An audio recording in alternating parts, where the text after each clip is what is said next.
The US and the UK have both imposed a ban on imports of Russian energy. Russian oil made up about 3% of all the crude shipments that arrived in the US last year. But for Europe, it's a whole different story. Take a look at this map. Countries like Germany, Sweden and Romania depend on the country for around half of their crude imports.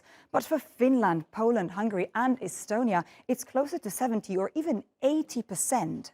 Here's what Naeem Aslam, analyst at Avatrade, told us when we asked him if Europe could potentially ban Russian oil and gas. Take a listen. That will be incredibly difficult. Gas prices over here in Europe and in the UK, they are already through the roof. They have no other alternative. And as you correctly mentioned, 80% of their supply is coming from Russia. And hence, we haven't seen any sanctions. They are aiming to put sanctions on Russia on the back of what is happening in Ukraine. But they just really can't do that because in the short term to medium term, there is no other solution. Many nations depend on Russia for more than just oil and gas. For instance, more than 90% of Finland's imports of nickel come from Russia.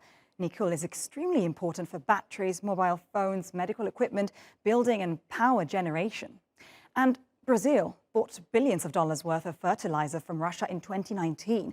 Russia is a major producer of fertilizer and the world's biggest exporter of synthetic fertilizer. And finally, wheat. Egypt is just one example, relying on Russia for 86% of its imports of the commodity.